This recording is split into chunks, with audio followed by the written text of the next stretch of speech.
Entonces, el número cromosómico normal es 46. Y tienen que recordar un número que vimos cuando hablamos de las divisiones celulares, que es el número haploide. El número haploide, haploide quiere decir la mitad. Entonces son 23 cromosomas. Ese es el número haploide. Y es lo que encontramos en cuanto a la información de cromosomas en los gametos. Entonces los ovocitos tienen, ya cuando se realizaron, pues, se completó la división celular, tienen 23 cromosomas y los espermatozoides tienen 23 cromosomas. Y al momento de la fecundación, pues son 23 y 23 nos da 46. Otro punto muy importante es que cuando estamos hablando de los cromosomas, en general nos estamos refiriendo con toda esta información a la información que se encuentra en el núcleo. Y de los cromosomas, las mujeres solamente podemos aportar los cromosomas X y los varones pueden aportar cromosoma X o cromosoma Y. Por lo tanto, los que definen el sexo, si bien esto es una cuestión natural y al azar, con una posibilidad del 50% de niñas, 50% de varones, son justamente los varones, los que producen espermatozoides que tienen cromosoma X o cromosoma y las mujeres pues solamente cromosoma X. Pero recuérdenlo, el número haploide son 23. Eso lo encontramos en las células germinales. Y el número cromosómico normal que encontramos en las células somáticas es de 46 cromosomas. El estudio que nosotros realizamos para poder analizar el complemento cromosómico de nuestros pacientes es el cariotipo. Entonces, el cariotipo es el análisis y la disposición que tienen estos cromosomas y lo hacemos a partir de cultivos celulares. Les decía la clase pasada que fundamentalmente utilizamos la sangre, es el más accesible, pero debido a que las células que se encuentran, un momento, por favor. ¿Llegó alguien más? Las células que se encuentran en la sangre son células especializadas o tanto así que los eritrocitos no tienen núcleo. Lo que hacemos es estimular a los linfocitos y en particular a los linfocitos T para que entren al ciclo celular. Acuérdense que ya son células maduras, no se están dividiendo, entonces las hacemos que entren en ciclo celular por medio de una estimulación con una sustancia que se llama fitohemaglutinina. Dejamos que vaya progresando las divisiones celulares para tener pues mayor cantidad de cromosomas, mayor cantidad de células que analizar en metafase. Y lo que hacemos es que una vez que hemos dejado que se haya realizado el ciclo celular varias veces, lo que hacemos es detenerlo en la etapa de metafase, en la mitosis en metafase. Y lo que sucede aquí es que se acordarán que hablamos de la estructura de los cromosomas y dijimos que los cromosomas tienen una pieza intermedia, una constricción primaria que se le llama también, que es el centrómero, y que a partir del centrómero se pueden unir al uso acromático. Y el uso acromático es lo que va a permitir que progrese la metafase y se vayan los cromosomas hacia los polos de la célula y eso nos dé la anafase y la telofase. Entonces, uno de los puntos importantes es que tenemos que evitar que progrese la mitosis en la etapa de metafase. Y para hacer esta situación, lo que hacemos es agregar un inhibidor de la polimerización de microtúbulos, que es la colchicina. Ahora, una vez que tenemos esta situación detenida de la mitosis y que lo vamos contando en relación con las horas que se requieren para completar las divisiones celulares y para entrar en la fase M o de mitosis que tienen estas células, lo que hacemos también es que tenemos que retirar todas las membranas celulares, las membranas nucleares, los organelos, etcétera, para que finalmente nos quedemos nada más con los cromosomas.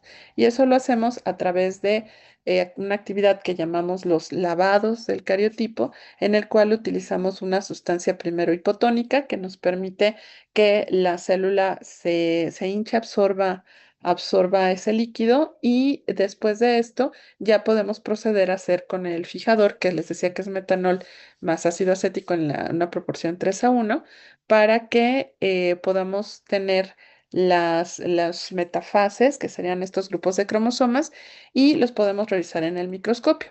Y en lo que nos quedamos la clase pasada fue en este ejercicio de contar estos cromosomas.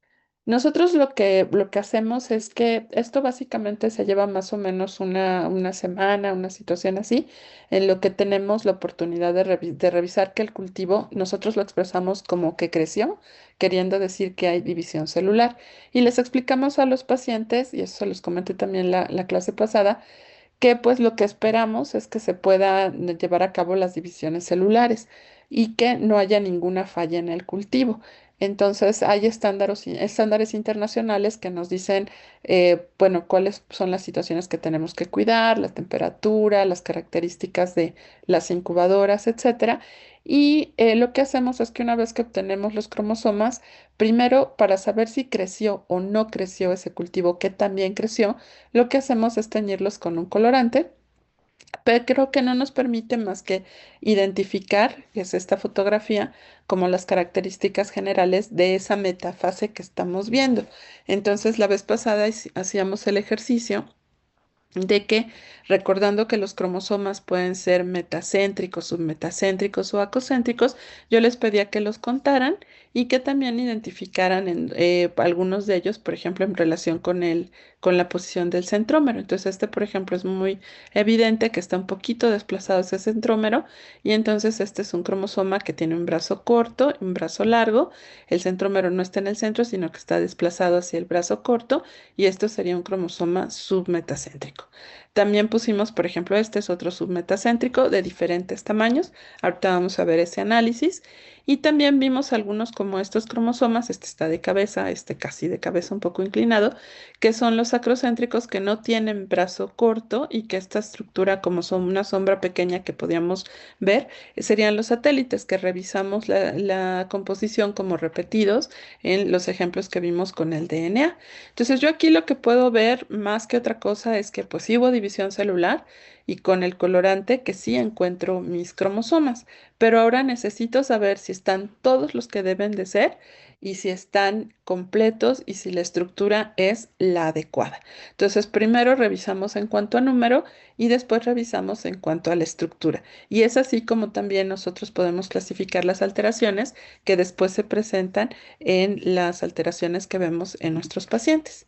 Entonces, ¿cómo voy a identificar a los cromosomas? Bueno, lo hago por la técnica clásica, habitual, general, que usan todos los laboratorios en el mundo para el análisis de cariotipo, que es el procesamiento por técnicas de bandas GTG o bandas G, que así le decimos, que tienen que ver con que utilizamos dos tipos de colorantes, que son giemsa y tripsina. Y lo que ocurre aquí es que hacemos un carrito de tinción, así le llamamos a esto. Aquí tienen unas laminillas y lo que va sucediendo es que se van tiñendo las laminillas hasta obtener una visión, digamos, de los cromosomas que nos permite identificar un patrón de bandas. ¿Qué son las bandas? Son zonas oscuras y zonas claras que tienen los cromosomas. Ya se los he enseñado en alguna diapositiva cuando hablábamos de la organización del DNA, de los cromosomas más condensados, pero bueno, estas bandas es muy importante porque siguiendo la técnica que como ven aquí van pasando del el carrito de tinción de un vaso Coupling con colorante y con enjuague, etcétera, etcétera, vamos viendo cómo se van tiñendo esos cromosomas. Entonces se hacen diferentes tinciones, diferentes tiempos. El tiempo es muy importante, lo de los timers, porque en esto que le estoy presentando es como hacerlo pues a mano, de manera artesanal, pero la realidad es que también hay procesos ya estandarizados, con computadoras y robots que pueden realizar esta función, pero en general lo hacemos así. Y lo que obtenemos cuando lo vemos en el microscopio son estos cromosomas. Estos cromosomas, como verán, no se parecen o mucho a estos, porque estos están todos sombreados, pero estos cromosomas ya comienzan ustedes a ver con mayor claridad la estructura y también, por ejemplo, ven que hay bandas oscuras como esta o como por aquí y bandas más claras. Entonces aquí también vean, por ejemplo, esta banda que es oscura, clara, muy ancha, luego viene más oscura, una que se ve más condensada. Y también pueden ver la estructura de los cromosomas. ¿Ven este que está aquí? ven aquí estas estructuras que están como proyectándose, esos son los satélites. Entonces, cuando nosotros realizamos la tinción de los cromosomas, podemos ver con claridad en dónde se encuentra el centrómero. Miren aquí, por ejemplo, podemos ver la estructura de los cromosomas y ya incluso podemos comenzar a revisarlos y ponerlos para su clasificación. Hace muchos años, cuando yo era residente, lo hacíamos, vamos a decir que a mano, incluso dibujábamos los cromosomas de esta metafase así como estaba y los íbamos identificando y los dividíamos por grupos, por colores. Ahorita les voy a enseñar eso, pero ahora ya también tenemos computadoras que lo que hacen es, se encuentra una metafase, se toma la fotografía, lo analiza la computadora, pero es el citogenetista, que se llama así al profesionista que analiza los cromosomas, el que finalmente da la interpretación, ¿de acuerdo? Con esta tinción. Entonces, miren, ayúdenme por favor. Aquí ya les dije, estos son los satélites y este es un cromosoma que tiene brazos largos, tiene aquí el centrómero, pero casi no tiene brazos cortos. Entonces, ¿estarán de acuerdo que este es un acrocéntrico? Es de los acrocéntricos pequeños, ¿de acuerdo? Ven ustedes, por ejemplo, este cromosoma. Este cromosoma tiene su centrómero y está un poquito hacia arriba. ¿Y este cromosoma de qué tipo será en cuanto a la posición del centrómero? Submetacéntrico. Submetacéntrico, exacto. Y miren este, ¿cómo lo ven? Si aquí está el centrómero. Metacéntrico. Ok, ¿y este? Igual, Metacéntrico. metacéntrico. Igual metacéntrico, exacto. Pero verán que hay unos más grandes y unos más chiquitos. En cuanto al tamaño como tal, vean ¿este qué será? Metacéntrico. Metacéntrico también, pero vean la diferencia de tamaño entre este y este. Y también vean las bandas. Incluso pueden ver algunos aquí que parecería, bueno, no que parecería que son cromosomas homólogos, nada más que este cayó de cabeza con respecto a este. ¿Ven? Esta es aquí, este es acá, esta se corresponde con esta y esta se corresponde con esta. ¿Están de acuerdo en estos? Entonces, estos serían un par de cromosomas homólogos. Entonces, lo que nosotros hacemos es, con base en la posición del centrómero y las bandas, los revisamos para saber que las bandas son, y ahorita les enseño cómo deben de estar, que son las que corresponden a diferentes cromosomas. Por ejemplo, yo sé que por tamaño y por bandas, este es un cromosoma 1, que es el más grande, y este es un cromosoma 3. ¿Y este qué será? ¿A cuál se parece? ¿Al 1 o al 3? Este es el 3 y este es el 1. ¿A cuál se parecerá este? ¿No? ¿Nadie lo ve? Tres. Al 3. Se parece más al 3, exacto. Entonces, hay que entrenarse para ver estos cromosomas, el poderlos revisar. Entonces, puntos importantes. El ideograma es la clasificación esquemática de los cromosomas. Lo que vieron en la diapositiva anterior es como se ven, digamos, directamente en el microscopio de luz blanca. Y entonces lo que hacemos es clasificarlos y lo clasificamos en el ideograma, que es la clasificación esquemática, o sea, se usa un esquema de las bandas claras y oscuras. Y primero, pues esto ya lo saben, es una clasificación que es metacéntrico, submetacéntrico o acrocéntrico. Y también vemos si es un cromosoma de tamaño grande, si es mediano o si es pequeño. Y también los ponemos por grupos. Entonces, por ejemplo, el primer grupo es el grupo A, tiene tres elementos que son el cromosoma 1, 2 y 3, que son los más grandotes. Y así los ponemos del más grande al más chiquito. Y después los cromosomas sexuales, que son el X y el Y. Y los ponemos por grupo. Antes también los poníamos por grupo, antes de las bandas que se comenzaron a hacer en los años 80, pero del siglo pasado. Pero los poníamos así en esta clasificación y los poníamos poniendo por tamaño. Ahora nos fijamos, por supuesto, en las bandas. Y quizá algo que noten es que yo les dije del más grande al más chiquito. Pero si ven el 21 y el 22, ¿cuál les parece más grande? El 22. El 22. Y lo que pasa es que cuando se hicieron las revisiones de los cromosomas, la técnica que teníamos, etcétera, dio la impresión de que el 22 era más chiquito que el 21, pero ahora sabemos que el más chiquito es el 21, pero como ya nos habíamos aprendido las bandas, ya no se movieron. Entonces, este es el 21, este es el 22, este es el X y este es el Y. Bien, entonces una vez que se analizan en la computadora de manera automática nos los pone por pares y entonces esto es lo que vemos en los cariotipos. Entonces verán, del par 1 al par 22 son iguales en hombres y mujeres.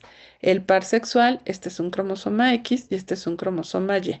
Entonces del 1 al 22 son los autosomas XY, el par sexual, el par 23 y los ponemos por pares. Y los cromosomas revisamos que estén todos los que tienen que estar en número, que son 46, y que tengan, de acuerdo al ideograma que les enseñé, que tengan las bandas que deben de tener, que no les sobren, que no les falten o que no estén en otro lugar.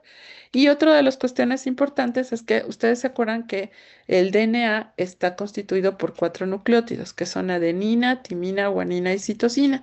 Y entonces sabemos que, entre otras razones, por el que los cromosomas se tiñan de esta manera, o sea, se pongan las bandas claras y las bandas oscuras, es que en donde hay bandas oscuras como aquí, hay mayor contenido de adenina y timina. Y en las bandas claras como aquí, hay mayor contenido de guanina y citosina. Y también esto está en relación con que sabemos que donde hay regiones que tienen más guanina y citosina, es porque probablemente haya más promotores, lo cual quiere decir, o sea, promotores de los genes, lo cual quiere decir que haya más genes importantes para el desarrollo. Entonces, vean, ustedes no se tienen que aprender las bandas ni nada de esto, pero sí tienen que saber que la técnica más importante que utilizamos es la técnica de bandas G. ¿Ok? Y hay otras técnicas dependiendo de lo que querramos analizar en los cromosomas. Entonces, en esta diapositiva lo que les quiero mostrar es que los cromosomas podemos analizar las bandas con diferente poder de resolución. Si ustedes se acuerdan, el poder de resolución es la capacidad que tiene un sistema óptico de mostrar dos puntos que se encuentran muy cerca como objetos separados.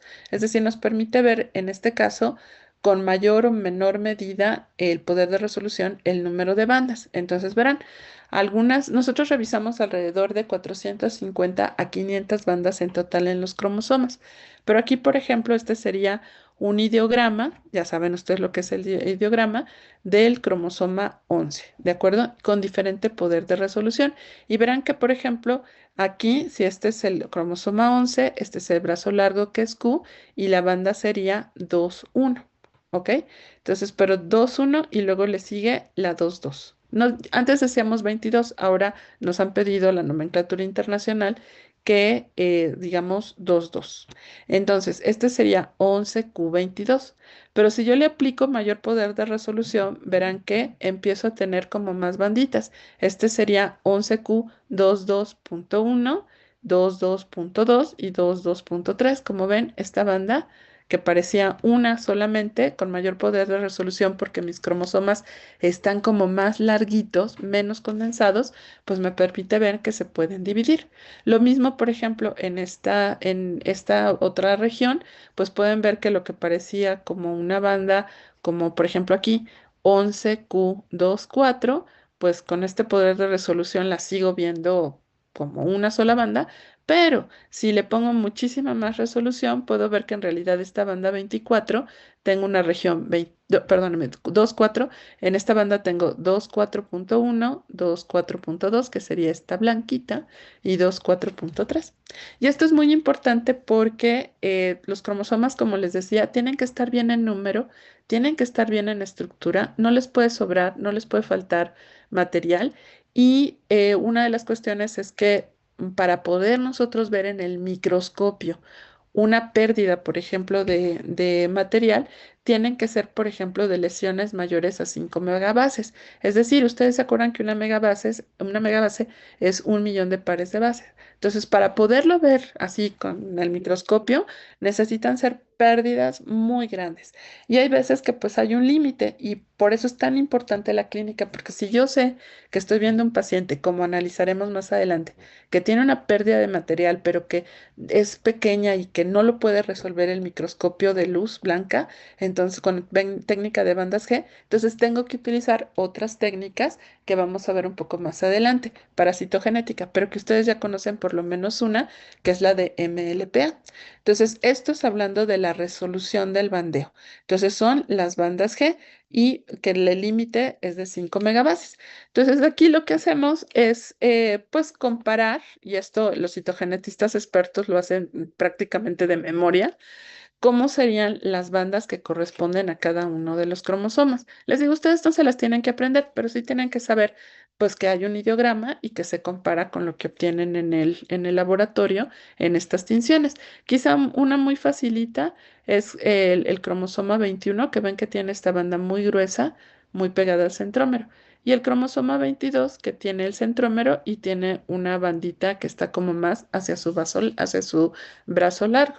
Entonces, con esto nosotros podemos definir que estén todos los cromosomas que deben de estar con toda la estructura que deben de tener. Y así vamos revisando a cada uno de los pacientes. Ahora, ¿cuándo se realiza el estudio de cariotipo en alguno de nuestros pacientes? Y eso es porque tiene que haber una indicación del médico, tiene que haber una indicación para saber por qué le voy a hacer el cariotipo, porque tengo que hacer la relación fenotipo-genotipo o fenotipo-cariotipo. Entonces, yo le estoy pidiendo un cariotipo porque estoy considerando que ese paciente tiene una enfermedad que tiene una base cromosómica. Entonces, ¿a quién? Pues bueno, personas con diagnóstico de sospecha de tener un síndrome cromosómico reconocido. Por ejemplo, en estas clases hemos mencionado la trisomía 21, que ustedes han visto pacientes y me decían con síndrome de Down o trisomía 21. Entonces, si yo tengo en la consulta un paciente, el diagnóstico es clínico. Yo por clínica, por características y todo, hago mi diagnóstico y digo, bueno, mi impresión diagnóstica es que es síndrome de Down, pero necesito realizarle un cariotipo. Entonces, ahorita vamos a discutir por qué. Pero es personas que tienen la sospecha de tener un síndrome cromosómico. Personas que tienen dos o más malformaciones, sobre todo mayores, pero que no puedo decir si es una asociación, si es un síndrome, etcétera, ¿no? Entonces tengo que hacerles cariotipo. También con genitales ambiguos, porque no sabemos el sexo, no sabemos si es masculino o femenino. Niños de discapacidad intelectual o retraso del desarrollo y muchas alteraciones físicas, puede ser que esté relacionado con ganancia o pérdida de material cromosómico.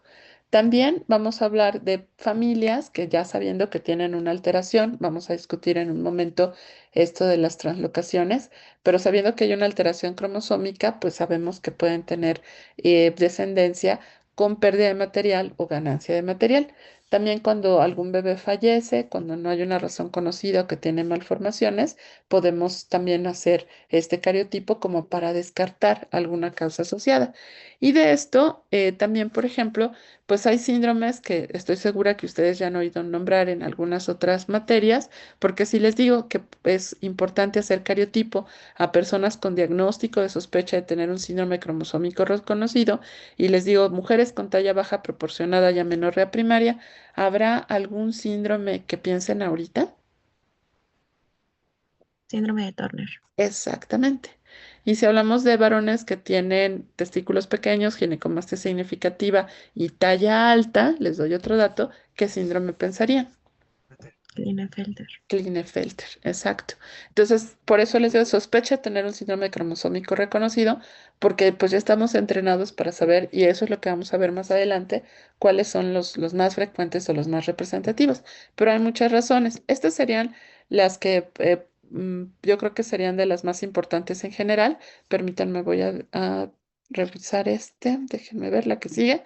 Pero también tenemos, no me voy a detener a ver cada uno, pero tenemos indicaciones en edad prenatal, en edad neonatal, en el lactante, en la adolescencia, en el adulto y en todas las edades, porque el cariotipo no nada más se hace para este tipo de síndromes, sino también, por ejemplo, para controles o seguimiento diagnóstico, aunque también ahora se hace por técnicas moleculares de cariotipo en médula ósea.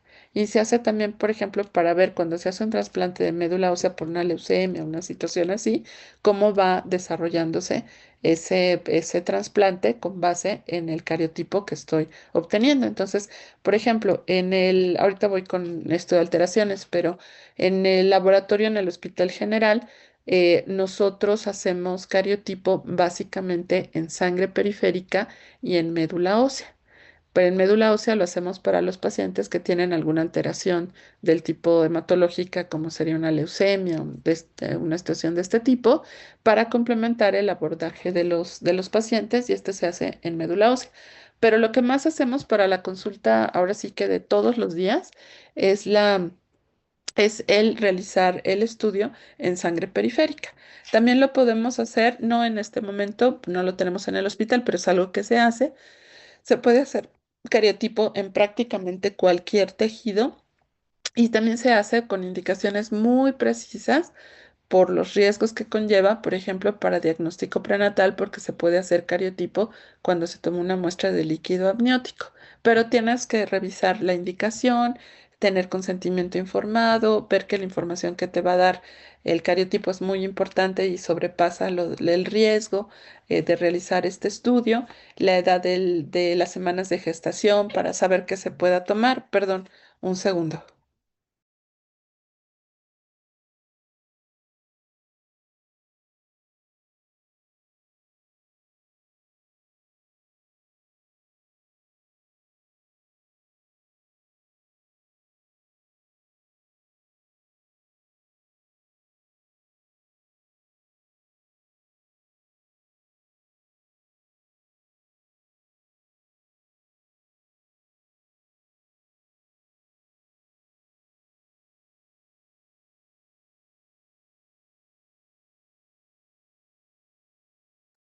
Perdón por la introducción.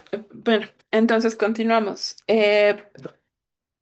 Hay indicaciones entonces muy precisas para realizar el estudio de cariotipo. Entonces, pues ya vimos lo que es el cariotipo, ya vimos cuáles son la técnica más importante, que es la técnica de bandas G o congienza y tripsina, y también tenemos una situación muy importante que les decía que hay otras técnicas. La más importante es la de bandas G, la que se tienen que acordar que existe es la de bandas G, pero también, por ejemplo, hay técnicas que podemos revisar solamente los centrómeros.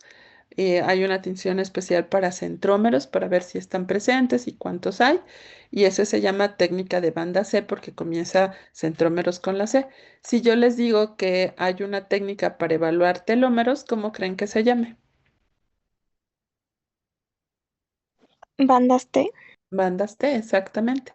Y hay ocasiones en que me interesa saber, por ejemplo, si se ganó o se perdió material de alguna región que sea una banda clara y que esté en un extremo de los cromosomas. Y pues como es clara, se me pierde un poco, por decirlo así, con el fondo, ¿no? del campo del microscopio, del campo de visión del microscopio. Entonces lo que hago es hacer una modificación a la técnica y entonces con esta modificación hago que lo que estaba claro se vuelva oscuro y lo que estaba como banda oscura se vuelva banda clara. Y entonces así ya puedo determinar, sobre todo en los extremos, donde hay bandas claras, si se ganó o se perdió material de una manera más sencilla. Y como esas bandas se ven al revés de las bandas G, les llamamos bandas R, ¿de acuerdo? Como de reversa, ¿ok? Entonces se ven al revés. Pero la más importante, se los repito, es la de bandas G y es la que está basado el ideograma y todo lo que les enseñé y el poder de resolución. Ahora, ¿cómo clasificamos a las alteraciones cromosómicas? Ya se las dije.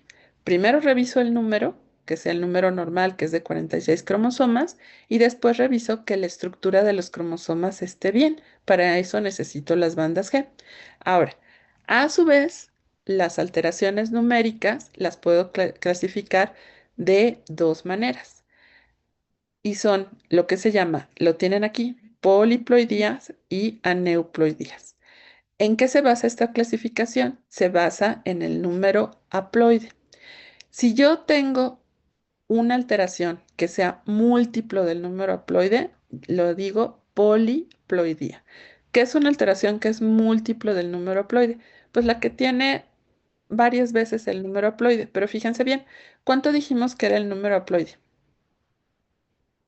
23. Exacto. ¿Y cuántos cromosomas normalmente tenemos los seres humanos? 46. Ok, entonces ¿están de acuerdo que son dos veces el número haploide? Y eso es normal, ¿sí? Sí.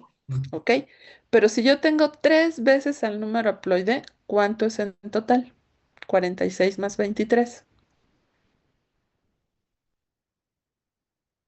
69. 69, pero eso es, y estás en lo correcto. Y eso además es tres veces el número haploide. Como es tres veces el número haploide, tres veces 23, le llamo, como lo tienen aquí, triploidía. Si yo tengo cuatro veces el número haploide, ¿cómo creen que se llame? Tetraploidía. Tetraploidía. ¿Y cuántos cromosomas serán? 92. 92, que son 4 veces 23, ¿ok? Entonces, las alteraciones numéricas pueden ser poliploidías cuando son múltiplos del número haploide, múltiplos de 23, generalmente triploidías o tetraploidías, y de una vez les digo que no son compatibles con la vida.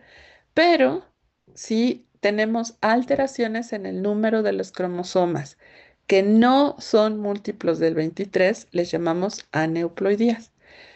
¿Qué quiero decir con que no sean múltiplos del 23? Que no son sets de 23 cromosomas los que les sobran o les faltan, sino que les puede sobrar uno o dos o tres, o les puede faltar uno o dos o tres. Habiendo dicho eso, vamos a por partes y vamos a decir monosomías. Una monosomía quiere decir que del par que debería haber dos, ¿cuántos hay? Mono. Uno. Uno, exacto. Y la única monosomía que sobrevive después del nacimiento es la monosomía del X que tiene que ver con el síndrome de Turner. Es la única que sobrevive. Si hay monosomía del uno, sobre todo cromosomas completos, monosomía del uno, monosomía del 2, no sobrevive, se aborta. La única que sobrevive es la monosomía del X. Ahora, eso es cuando le falta un cromosoma. ¿Qué sucede cuando le sobra un cromosoma? Entonces, normalmente, pues está por pares, deben de ser dos cromosomas, pero si por alguna razón hay un problema, por ejemplo, en la mitosis, en la meiosis, de no disyunción, hablamos de que en vez de ese par, en vez de tener dos, tiene tres cromosomas. Y si tiene tres, le llamo trisomía, ¿ok? Esto de aquí, tetrasomía, ¿cuántos cromosomas creen que sea en ese par? Que, bueno, lo que debería ser par. 4. Cuatro, exacto. Pero si se fijan, aquí es uno o dos o tres cromosomas de más, pero no sets de cromosomas. Entonces, repitiendo, las alteraciones cromosómicas son numéricas porque son poliploidías o aneuploidías. Si son poliploidías, son múltiplos del cromosoma 23. Y si son aneuploidías, son que no son múltiplos del cromosoma 23. ¿Ok? Solamente uno o dos o tres. Entonces, poliploidías son múltiplos del 23, que es el número haploide. Aneuploidías no son múltiplos de 23, que es el número haploide. ¿Sí quedó esto claro, jóvenes? Sí. La diferencia entre una triploidía, tres veces el número haploide, y en una trisomía, quiere decir que hay tres cromosomas en vez del par que debería de haber. ¿Ok? Entonces, las alteraciones cromosómicas, las, insisto, las divido en numéricas y en estructurales. Numéricas ya las vimos, ¿no? Ok. Del número haploide, múltiplos o no múltiplos. Ahora vamos a las estructurales. Aquí están los nombres. Nada más los vamos a leer y a continuación los vamos a revisar uno por uno. Tienen translocaciones, que hay de dos tipos, recíprocas y reversonianas. Tienen deleciones, inserciones, inversiones, anillos e isocromosomas. Entonces, aquí, recordando, esta es la organización de los cromosomas, ¿ok? Del DNA, los niveles de organización. ¿Se acuerdan de los nucleosomas, de las fibras de 30 nanómetros de cromatina, las asas, las bandas, los cromómeros? La formación de los cromosomas que aquí están listos para dividirse. Este es un cromosoma que tiene cuatro brazos o cromátides. Este es el ejemplo que les he puesto y aquí como ven, espero ya nos haya quedado más claro acerca de las bandas G. Bien, entonces, esto que vamos a repasarlo también es que tenemos que en la mitosis, en la división celular, tenemos la célula en interfase, que es básicamente cuando está trabajando. La envoltura nuclear está intacta y no se ven los cromosomas porque están descondensados. Y después, pues el material se comienza a condensar, se forma la profase, la metafase, la anafase y la telofase. Y lo que obtenemos en la mitosis son células hijas, dos células hijas que tienen la misma información que la célula original, la célula madre. Entonces, bueno, aquí lo que tenemos también para recordar es que los cromosomas se van a separar estos cromosomas dobles, como este es como el del dibujo anterior, este como este, pero lo pusieron acostadito, se van a dividir de manera longitudinal y vamos a tener pues justo brazos largos y brazos cortos, ¿ok? En la meiosis, ya lo revisamos también, tenemos una situación en donde comienza la primera división meiótica, tenemos el ovocito primario, el primer cuerpo polar, el segundo cuerpo polar, etcétera, los espermátides y los espermatozoides. Y cuando se ocurre alguna alteración en esta situación de que no se separan de manera adecuada los cromosomas, hablamos de problemas de no disyunción y esto nos va a dar alteraciones numéricas y alteraciones estructurales. Entonces, un segundo, por favor. Cuando hablamos de alteraciones numéricas, recuérdenlo, son variaciones que son múltiples del número haploide. Entonces, puedo tener 3n, que son tres veces el número haploide, n son 23, es el número haploide, son 69 cromosomas triploidías. 4n son 92 cromosomas y son tetraploidías. Estos son las poliploidías que, como les decía, ocasionan o abortos tempranos o productos prematuros y malformados que fallecen tempranamente. Ahora, ¿por qué se puede originar una poliploidía? Bueno, en condiciones normales, en la meiosis, se va a realizar la fecundación por un espermatozoide que tiene 23 cromosomas y el óvulo va a expulsar al momento de la fecundación el segundo cuerpo polar y se va a quedar con 23 cromosomas. 23 y 23 nos da 46 cromosomas y eso sería el número de un cigoto normal. Pero lo que puede suceder es que haya un error, algo que le llamamos, por ejemplo, el primer ejemplo es la diginia, se produce la fecundación, pero el ovocito se equivoca y no expulsa el segundo cuerpo polar. Entonces, 23 y 23, ¿cuántos son?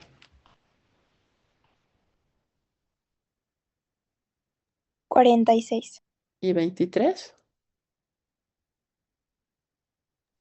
69. Y ese sería un cigoto triploide, exacto, muy bien. Ahora, ¿qué sucede en la diandria? Todo esto es anormal, no debe de suceder, ¿eh? Tanto la diginia como la diandria. Pero ustedes saben que el ovocito solamente puede ser fecundado, debe ser fecundado por solamente un espermatozoide. Pero si hubiera una situación anormal en el que al momento de la fecundación, pues bueno, el ovocito sí expulsa de manera adecuada el segundo cuerpo polar, pero es fecundado por dos espermatozoides, pues serían 23 cromosomas del ovocito y 23 de los dos espermatozoides, me darían otra vez un cigoto triploide, nada más que esto es, digamos, de origen en relación al óvulo y este es origen en relación a los espermatozoides. Esto es diginia y esto es diandria. ¿Estamos de acuerdo? ¿No hay duda? ¿No? No. ¿Ok? Entonces, en las triploidías, que acuérdense, son sets del número haploide, entonces son tres veces el número haploide, tres veces 23, pues ya lo vimos, es una alteración de la meiosis, en donde hay células alteradas del ovocito o del espermatozoide, puede ser de origen perdón, paterno, y estarían en relación sobre todo con la formación de molas y datiformes. Y cuando son de origen, pues en donde el doble material aportado es materno, como les digo, se abortan tempranamente, entonces no progresa ese embarazo. Bien, entonces hasta aquí serían las alteraciones numéricas que son poliploidías.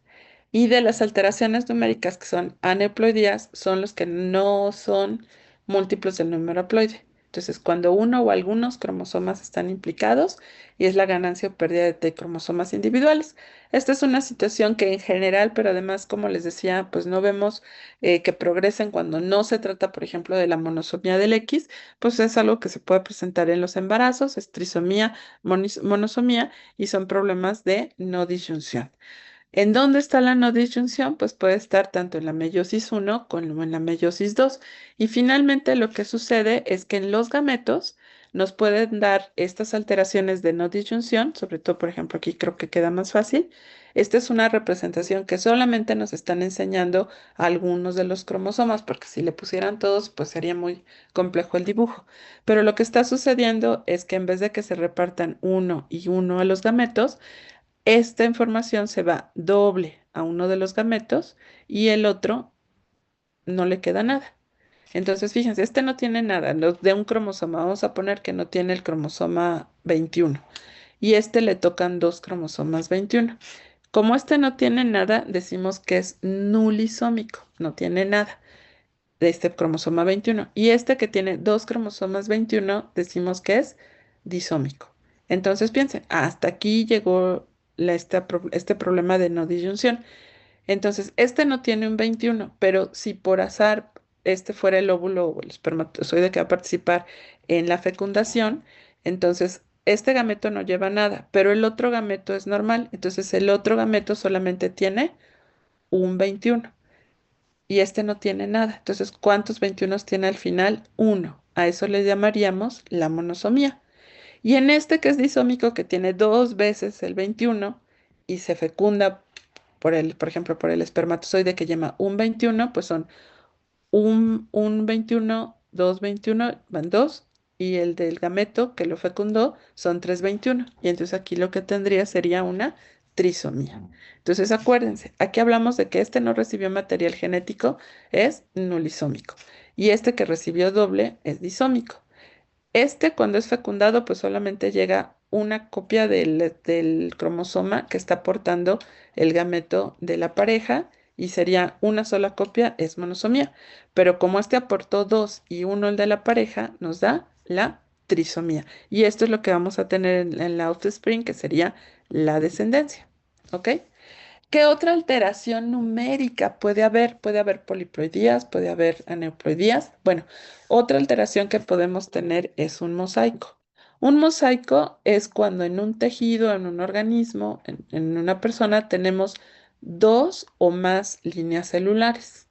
Entonces, pues tienen que ser 46X o 46XY. Pero a veces encontramos esto. Hay un problema de no disyunción, pero ya en la mitosis. Es una no disyunción posigótica. ¿Por qué es posigótica? Porque ya se formó el cigoto, se empezó a dividir y allí hubo el error. No fue en la meiosis, fue a nivel del cigoto. Entonces, ¿qué ocurre? ¿Qué puede suceder? Puede suceder, por ejemplo, que tienen el cigoto tiene 46 cromosomas, pero se equivoca en su primera división mitótica y entonces reparte un cromosoma de más y un cromosoma de menos a la otra célula por un problema de no disyunción. Entonces, en principio, todas las células que deriven de esta de 47 van a tener 47 cromosomas. Y estas, todas las que deriven de esta célula de 45 cromosomas, pues van a tener 45. Entonces, si ustedes hacen el cariotipo, van a encontrar un individuo que en cierto porcentaje, en algunas de sus células tienen 47 cromosomas y en otras 45 cromosomas. Pero ojo, les dije que la única monosomía que sobrevive, ¿de acuerdo? Es la monosomía del X. Entonces tendría que ser 47XXX o XXY y 45X, ¿de acuerdo? Entonces este es un mosaico. Pero, ¿qué pasa si el cigoto sí se empieza a dividir? Va bien, pero se equivoca una de las células hijas del cigoto. Entonces, aquí pasa lo mismo, que tendría quizás, pensando en el X, una línea celular de 46 cromosomas que es normal, 46XX, pero aquí sé que se equivocó, pues va a tener un X de más y aquí va a tener un X de menos. ¿De acuerdo? Entonces sabemos que estas situaciones se presentan como un error en la división mitótica que puede pasarle a cualquier persona y que el riesgo de recurrencia de esto es muy bajo, es un error que ocurre digamos, básicamente de manera esporádica. Pero eso es a lo que nosotros llamamos mosaicismo. Y depende de qué tan temprana haya sido la alteración, pues vamos a ver también, y de qué cromosomas implica, etcétera, pues vamos a ver alguna manifestación en diferentes tejidos o por diferentes síndromes. Entonces, otro de los puntos importantes es que cuando ustedes analizan un cariotipo, necesitamos revisar por lo menos 30 metafases. Y eso es porque ese número de 30 se ha comprobado estadísticamente que es muy representativo de lo que sería la fórmula cromosómica de esa persona. Porque pues finalmente yo solamente estoy analizando un cariotipo de un tejido, que es la sangre, pero no estoy revisando de todos lados, ni podría, ni se requiere. Pero sé que 30 metafases son suficientes para tener un resultado de mi cariotipo. 30, pero cuando me encuentro en esos 30, si me encuentro por lo menos dos celulitas que tienen otro número diferente, entonces o otra alteración, me tengo que plantear el que se trate de un mosaico. Y entonces, para saber realmente cuál es la proporción entre los diferentes tipos celulares, tengo que contar hasta 100 células. ¿De acuerdo? Entonces, normalmente hacemos 30, pero para descartar un mosaico tenemos que contar hasta 100 o más. Ok. Eso sería en relación a las alteraciones numéricas. ¿Quedó claro, jóvenes? ¿Alguna duda? Ninguno. Ah, doctora. ¿No? ¿Todo bien? Bueno, entonces ya los conté. Ya sé que mis cromosomas son 46 y están los que tienen que estar. Pero ahora los reviso con mucho cuidado las bandas G, el cariotipo, y eso es para ver que no haya alteraciones estructurales. Entonces los vamos a revisar con cuidado. Aquí se los presento otra vez. Les decía que había deleciones. Yo puedo hablar de una deleción terminal. Aquí el ejemplo es con letras A, B, C, D, E, F. La deleción terminal es cuando se pierde uno de los telómeros. Aquí si ven, aquí está sombreado, se perdió la F, se perdió el telómero del brazo largo porque este cromosoma lo pusieron acostadito. Deleción intersticial se refiere a que no fue en los extremos, sino en alguna región de los brazos. Entonces, como verán, este cromosoma perdió este segmento que está sombreado, la D o la E. Aquí, como su nombre lo dice, hay duplicaciones. ¿De acuerdo? Entonces tienen que ser A, B, C, D, E y otra vez tuvo D. Eso es una duplicación. La inversión, que tiene que ver con el centrómero o que no tiene que ver con el centrómero. Si involucra el centrómero y esto se da la vuelta, básicamente, le llamo pericéntrica. Pero si no tiene que ver con el centrómero, le llamo paracéntrica. Y luego tengo el isocromosoma, las translocaciones recíprocas y reversonianas y las inserciones que pueden ser directas o invertidas y los cromosomas en anillo. Entonces, vamos por partes. De lesiones, como les decía, si la de lesión es la pérdida de un segmento. Si yo pierdo un extremo, o sea, sería un telómero, es una delesión terminal. Si yo pierdo información de uno de los brazos, pero no en los extremos, hablo de una delesión intersticial. Entonces tenemos deleciones, pérdida de material. Después, si esto ocurre, la deleción se pierde el material en los dos telómeros, o sea, se pierde es una deleción terminal tanto de brazo corto como de brazo largo. Lo que sucede con el cromosoma es que para que se estabilice, estos extremos decimos que quedan como si fueran pegajosos. Sticky end se les llama. Y entonces lo que hace el cromosoma es que para estabilizarse, al perder sus dos telómeros, lo que hace es juntar los extremos. Y al juntar los extremos, parece un cromosoma circular que nosotros le llamamos cromosoma en anillo. Y entonces esta sería la representación. Se perdieron los dos telómeros. El cromosoma se junta a sus extremos, se hace circular y se llama en anillo. Y para que tengan una idea, esta sería una representación con bandas G del cromosoma 9 y aquí lo que tienen es un anillo del cromosoma 9. Aquí dice cromosoma 9 o número 9 y esta R, ¿de qué creen que sea? Que es parte de la nomenclatura. ¿Qué querrá decir?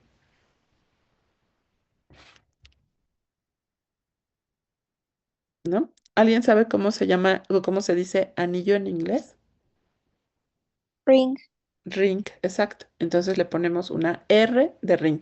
Y esa es nomenclatura internacional porque no podemos estar cambiando el nombre por cada idioma o por el nombre de la alteración por cada idioma. Y entonces se adoptó que fuera R de ring y con eso yo ya sé que hay un anillo del cromosoma 9. ¿Hasta aquí vamos bien, jóvenes? Sí. Sí, Ok, entonces llevamos de lesiones que pueden ser terminales o intersticiales. Y cuando se pierden los dos telómeros, obtengo un cromosoma en anillo. Ahora, les he repetido que los cromosomas, aunque se los enseñé acostaditos, los cromosomas tienen que separarse cuando ya se está completando la división celular, se tienen que separar y esta separación tiene que ser de manera longitudinal, de manera que yo tengo un cromosoma con brazo corto y un cromosoma con brazo largo y otro cromosoma con brazo corto y otro cromosoma con brazo largo. Pero si el cromosoma se equivoca y se divide de manera transversal, si están ustedes de acuerdo, lo que voy a tener es un cromosoma con dos brazos cortos y un cromosoma con dos brazos largos. A esas divisiones centroméricas son anormales y les llamamos isocromosomas. Entonces, básicamente en este cromosoma, un brazo se perdió, en este caso se perdió el brazo largo, en este caso donde está el cromosoma en azul, se perdió el brazo corto, pero lo que sucede es que tiene dos veces el brazo corto y dos veces el brazo largo. Entonces, esos cromosomas, esa alteración, como son iguales el brazo largo y el brazo corto, como que se duplicó este tipo de información, decimos que es una imagen en espejo, ¿de acuerdo? Esa es como la representación clásica. Ahora, estas representaciones, divisiones centroméricas anormales, pues quiere decir que si a un gameto se va este, por ejemplo, pues le faltan todos los brazos largos, ¿no? Y le sobra información del brazo corto, o al revés. Tiene toda la información y doble del brazo largo, pero le falta la información del brazo corto. Y les insisto, para que los pacientes o las personas más bien se desarrollen de manera normal, no debe de faltar, no debe de sobrar información, no se debe de romper la información en lugares críticos y se tiene que expresar en el momento adecuado. Entonces, a esta situación en donde se divide de manera normal, de manera transversal y me da dos brazos cortos iguales y dos brazos largos iguales, se llama isocromosoma. Entonces, yo les pido que vean aquí. Esta I, ¿a qué creen que corresponde? A isocromosoma. ¿Ok? Y lo que está entre paréntesis me dice de qué región. Entonces será un isocromosoma de dónde.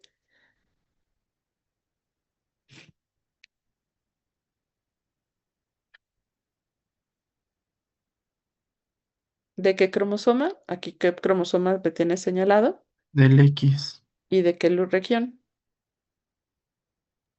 Del brazo largo. Del brazo largo. Exacto. ¿Y esto qué querrá decir? Isocromosoma del cromosoma 18 del Ajá. brazo largo. Exacto, esa es nomenclatura, digamos, internacional, ¿no? Así todo el mundo sabe que cuando se escribe así, pues es un isocromosoma. ¿De qué cromosoma? Del X o del 18. ¿De qué región? Del brazo largo, ¿de acuerdo? Entonces, ¿qué llevamos? Llevamos de lesiones terminales, intersticiales, cromosomas en anillo e isocromosomas. Siguiente ejemplo de alteración estructural, inversiones. Las inversiones, pues como dice aquí, se revierte su posición. Debería de ser ABC y se cambió. Cuando esta inversión, cuando está alterada la posición, tiene que ver con el centrómero, se le llama pericéntrica. Y si no tiene que ver con el centrómero, como está en esta región, se le llama paracéntrica. Entonces, otra vez, si involucra el centrómero, pericéntrica. Si involucra solo un brazo, paracéntrica o una región paracéntrica. Entonces puede haber esta inversión. Si no rompí, no gané, no perdí información, pues a lo mejor lo encuentro como una variante. Pero si se gana o se pierde material o eso en la descendencia causa un problema, entonces pues lo puedo asociar con que si se gana, si se pierde o se rompe una región importante. Entonces tenemos las inversiones, ¿ok? Las inversiones tienen otra situación muy importante que es la que les acabo de decir. A lo mejor una persona tiene una inversión, pero como no ganó, no perdió material y no rompió nada importante, pues no le pasa nada y decimos que está balanceada su información. No es que esté bien, pero está balanceada. No le falta, no le sobró y no rompió nada importante. Pero el problema es en la descendencia. En la descendencia, ¿por qué? Porque cuando los cromosomas, que ya lo revisamos en la profase de la primera división meiótica, tienen que recombinar, pues imagínense un cromosoma que tiene, ahorita les enseño una foto, un dibujo, pero imagínense un cromosoma que tiene la orientación ABCD, como está en su dibujo, y otro que está invertido. A lo mejor tiene bien la A, pero sigue con la C. Entonces, ¿qué va a tener que hacer para que esas regiones homólogas recombinen? Pues se va a tener que doblar y forma una especie de asa. Y el problema es que cuando se separa ese cromosoma, puede tener pues varios resultados, pero entre ellos puede ser que gane centrómero o pierde el centrómero. Si pierde el centrómero, le llamo acéntrico. Y si gana un centrómero, le llamo discéntrico, como si tuviera dos. Pero ¿para qué dijimos que era importante el centrómero en la división celular? Para que se pudiera enganchar al uso acromátrico y repartirse. Y si no, en las células, hijas, y si no tiene centrómero, pues no tiene cómo engancharse. Y como no tiene cómo engancharse con el uso acromátrico, ese pedacito que le va a pasar, se va a perder. Y entonces esa gameto que fecunde en un momento dado forma el cigoto, pues va a ser un cigoto que perdió material. Y entonces sí va a haber problemas porque se va a presentar una alteración en el desarrollo que puede ser tan grave que se aborte. Pero lo que podemos tener también son algunos síndromes que ya revisaremos. Entonces, vean, la situación aquí con las inversiones es que pues este era un cromosoma 9 normal y este se volteó un pedacito. Y cuando se pusieron para hacer recombinación, pues no pueden hacer directa la recombinación, sino que se tienen que, en Paquiteno, que es lo que vimos en la clase pasada de la primera fase de la primera división meiótica, lo que tienen es que pues se hace nudo, se hace una cita para poderse recombinar entre lo que sería normal y lo que es el invertido. Y cuando se separan hacia los gametos, pues a lo mejor tenemos suerte y le toca normal, pero también puede haber duplicaciones y también puede estar invertido. Entonces, eso a lo mejor la persona, como les decía, el portador que decimos está balanceado, no se le nota, no tiene ningún problema porque nada, entre comillas, nada más invirtió, no ganó, no perdió material, no rompió nada, pero los gametos que forme sí pueden tener alteración. ¿Ok? Entonces este es el otro tipo que es la paracéntrica y pues pasa lo mismo. Se hace el asa, el nudo para que se puedan recombinar las regiones homólogas y cuando se separan para terminar la división meiótica, pues puedo tener gametos normales o a alguno le tocó tener doble, doble centrómero, que tampoco es normal ni desarrollo normal. Este pedacito es acéntrico. ¿Le ven centrómero? No, ¿verdad? ¿Qué le va a pasar a este pedacito? Se va a Se va perder. a perder. Se va a perder, exacto. Y va a dar un producto anormal. Y este, pues resultó que va a ser balanceado como el progenitor. O sea, no ganó, no perdió, no rompió nada importante, pero sí está invertido. Ok, entonces, ¿quedó claro, jóvenes, lo de las inversiones y su importancia? Sí, ¿Sí? ¿Ninguna duda hasta ahorita? Bien, llevamos entonces las de lesiones, que pueden ser terminales o intersticiales. Después vimos los cromosomas en anillo, los isocromosomas, las inversiones, y ahora vamos a ver las translocaciones, ¿ok? Entonces, ¿qué es una translocación? La translocación, como les decimos a los pacientes, pues es una palabra que usamos para decir que hubo un intercambio de material de cromosomas entre dos cromosomas. A veces es entre más, pero lo habitual es que sean entre dos. Y usualmente son cromosomas no homólogos. Si yo les digo que es entre cromosomas no homólogos, ¿alguien me puede decir a qué me estoy refiriendo? Si no son homólogos, ¿qué quiero decir? 。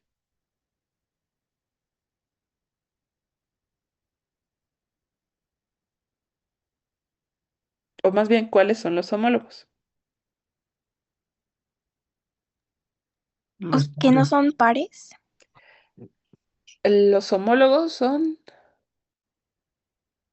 Los pares. los pares, exacto. Los no homólogos son los que no pertenecen al mismo par.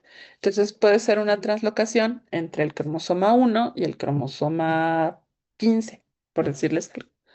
Pero el problema, o sea, con estas translocaciones es lo que se deriva de que se presente esa translocación, porque finalmente puede ser igual que un pedacito pase a un cromosoma y el cromosoma donde pasó, a su vez, le pase un pedacito al otro cromosoma que le mandó el material. Entonces decimos que son recíprocas, entre ellos se intercambian. El uno le dio al 5 y el 5 le dio al uno. Y tenemos el otro tipo de translocación que son las translocaciones robertsonianas.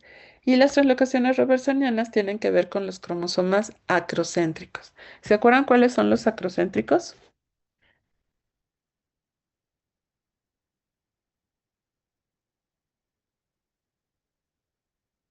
Por la posición del centrómero.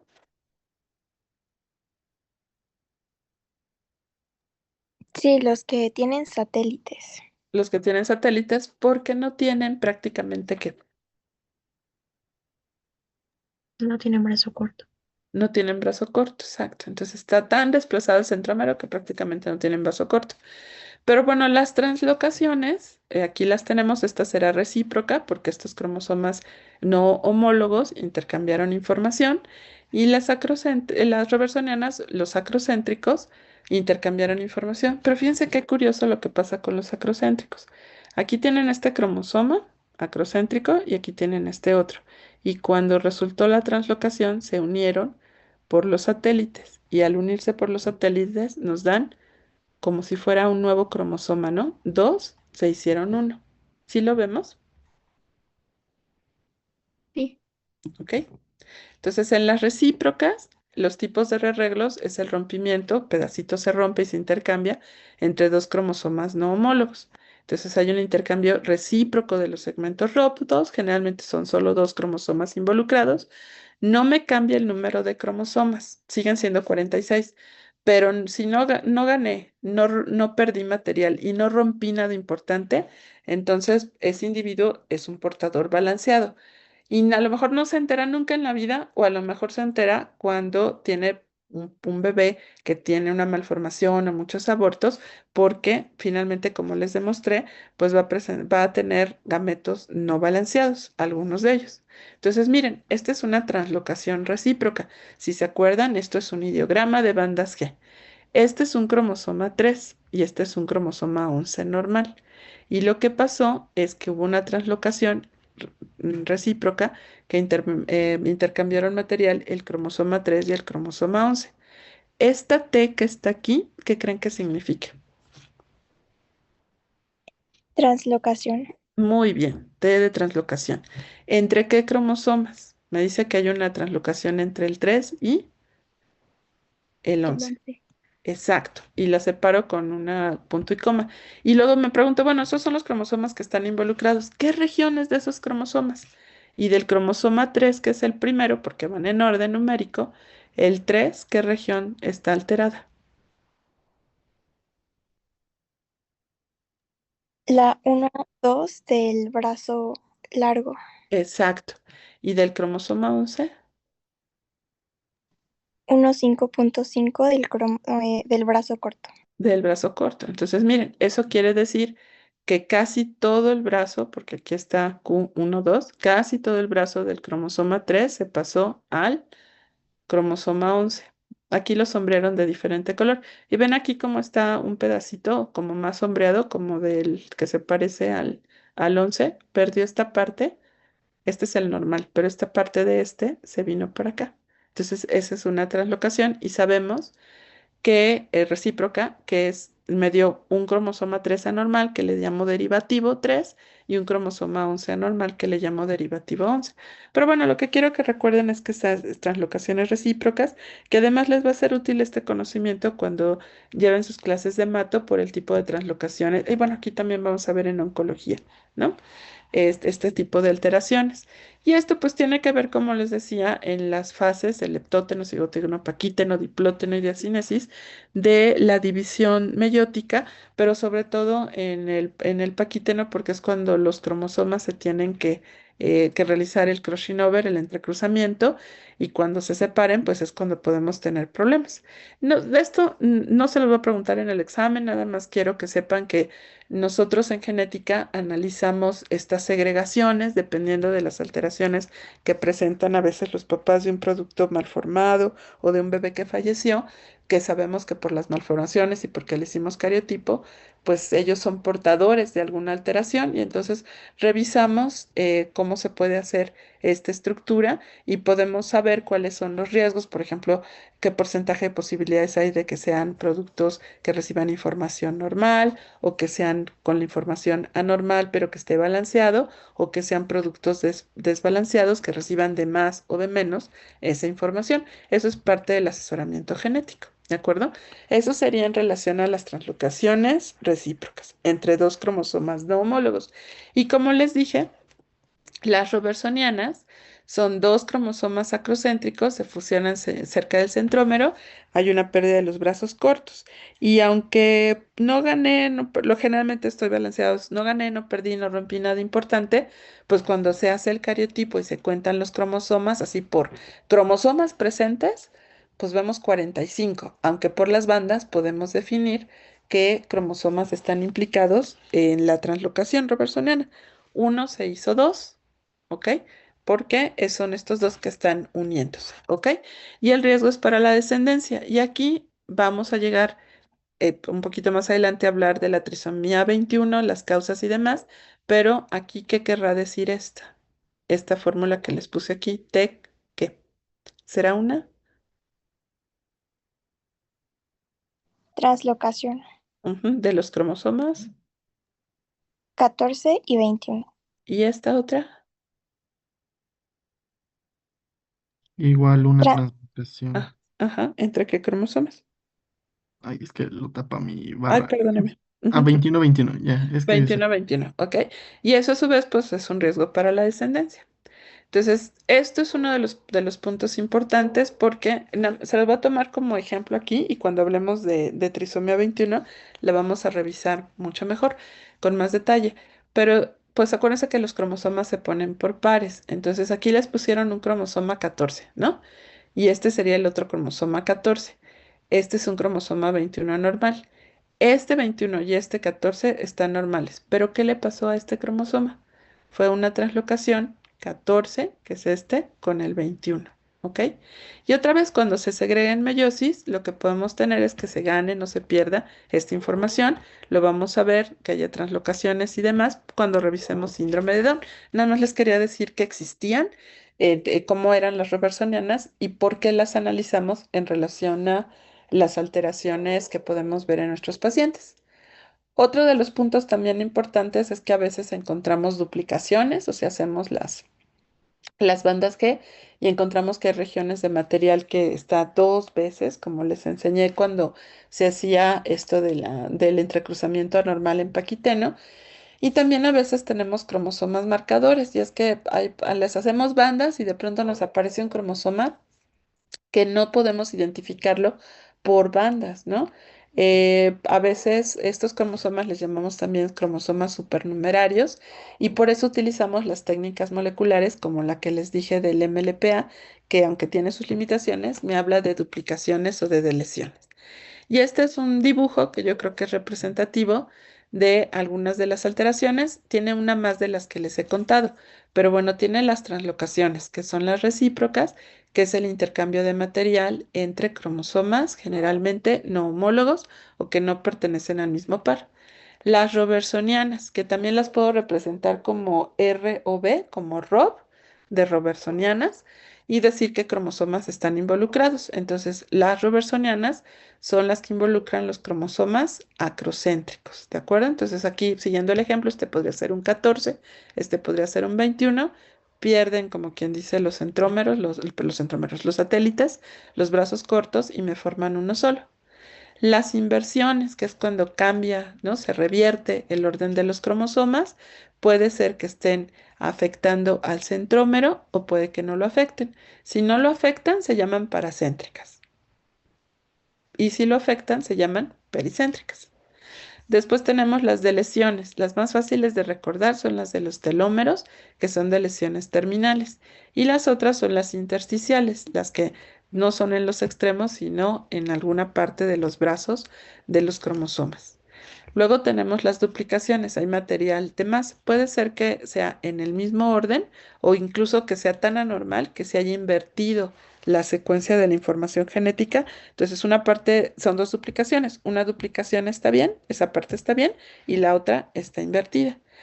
El otro que les conté fue el cromosoma en anillo, que es cuando el cromosoma pierde los telómeros, son las dos de lesiones terminales, y me forma este anillo. Y hay otras alteraciones que podemos ver, que también las relacionaremos más adelante con patología, que es lo que le llamamos sitios frágiles. Sobre todo, por ejemplo, el más conocido y que tiene que ver con un síndrome es el sitio frágil que se encuentra en el cromosoma X. Y estos sitios frágiles da la apariencia como que el cromosoma no se acabó de condensar bien, como que se rompió un pedacito, se separó un pedacito y a eso por eso decimos que es frágil, ¿de acuerdo? Entonces, estas serían las alteraciones estructurales y las alteraciones numéricas. Ahora, pues, ¿cómo me explico con todo mundo, y literal todo el mundo, para que entendamos cómo se presentan estas alteraciones? Y esto lo hago a través de la nomenclatura internacional. Entonces, ayúdenme por favor. Aquí dice cariotipo y aquí dice la descripción. Entonces, todo el mundo y en todo el mundo debe de entender a qué se refiere. Esto no se lo tienen que aprender, es nada más un ejemplo de lo que viene que nos piden que revisemos en su programa. Bueno, esta sí se la saben. 46XY, ¿a qué corresponde? Aquí lo tienen, pero ¿me pueden decir qué es 46XY?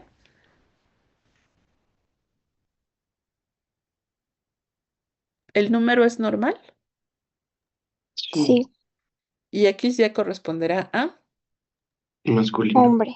Exacto, entonces es un masculino normal, una representación de un cariotipo de una persona de sexo masculino con un número normal, 46XY. ¿Aquí qué dice? ¿Alguien lo puede leer, por favor? 47. Ujú. ¿Qué? Femenino. ¿Ok? Porque es XX, pero tiene Trisomía. más 21, exacto, es trisomía. Entonces tienes 47 cromosomas. Desde ahí te dice, hay una alteración numérica porque hay un cromosoma de más. Tiene 2X. Ah, pues es femenino, ¿ok? ¿Cuál es el cromosoma que está de más? El 21, ¿ok? Ahora vean esta. 47XY, pues ya sé que 47 es un número anormal. XY es Hombre. masculino, exacto. ¿Qué tiene de más?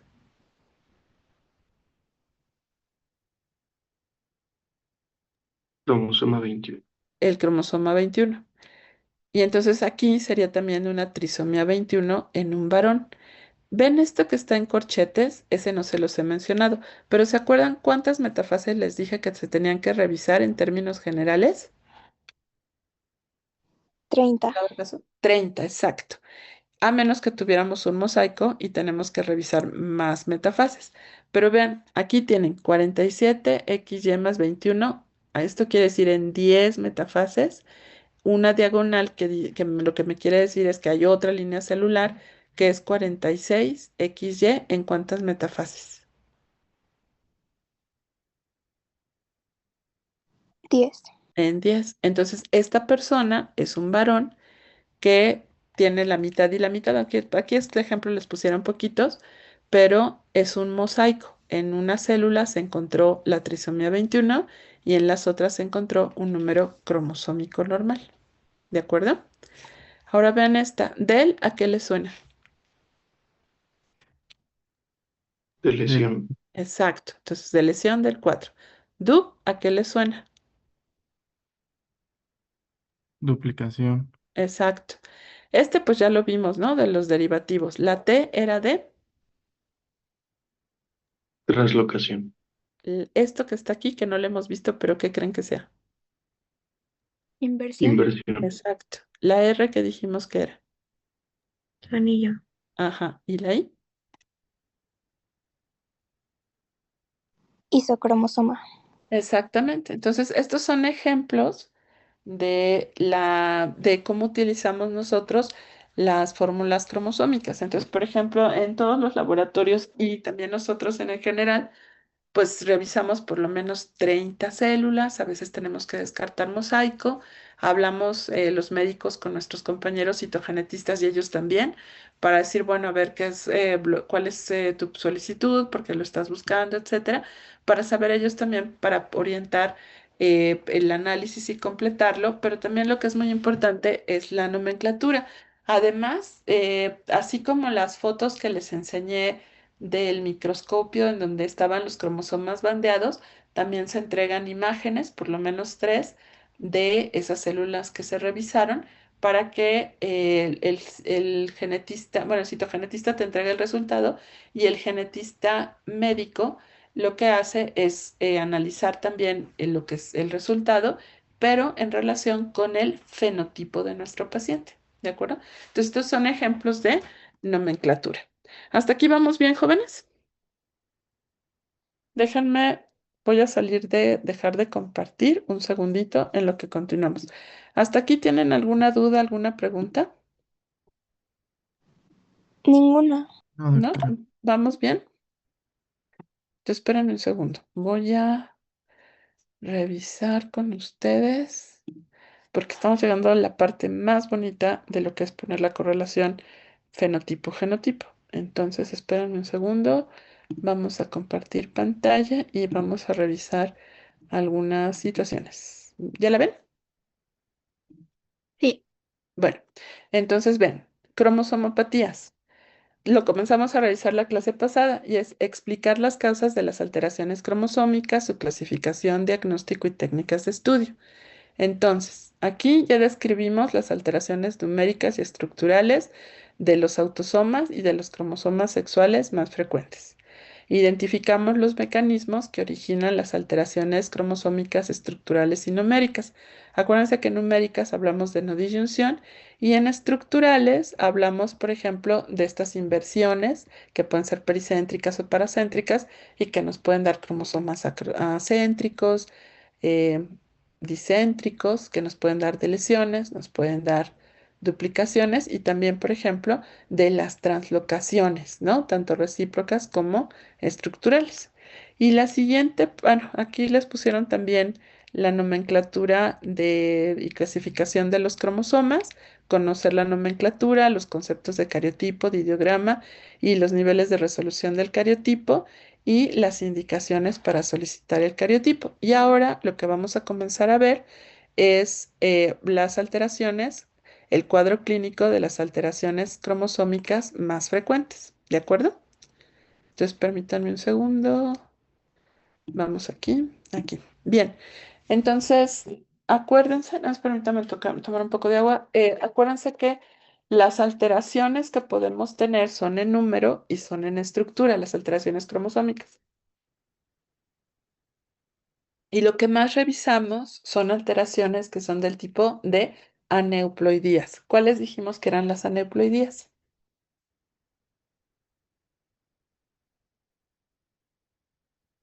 Las que no son múltiplos del Ajá. número haploide.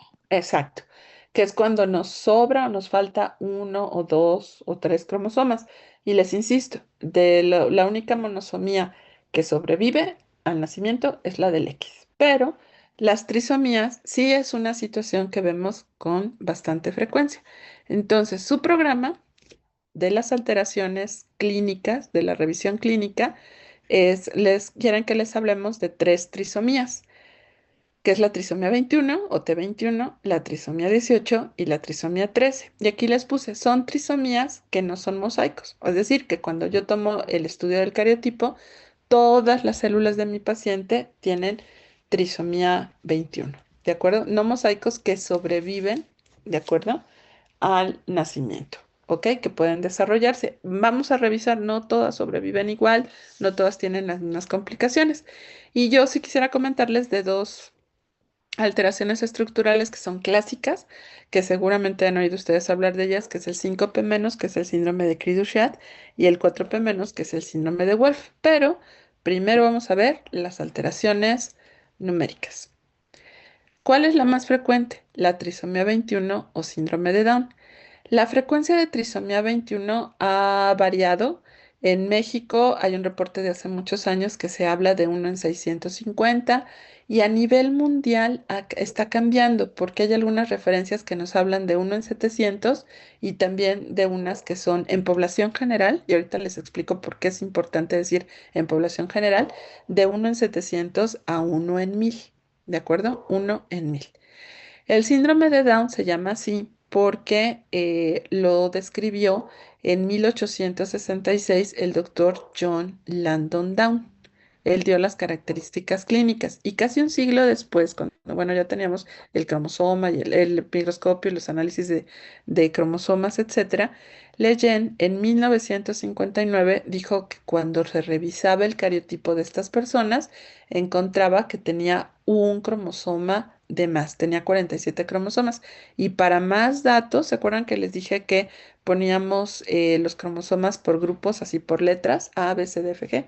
Entonces dijo, el que está de más es un cromosoma extra en el grupo G. Ahora ustedes saben perfecto que es trisomía 21, o sea que en donde debería ser el par 21, tienen un cromosoma 21 de más. En vez de tener dos, tienen tres. Y que el 21 es un ejemplo de cromosoma acrocéntrico. ¿De acuerdo?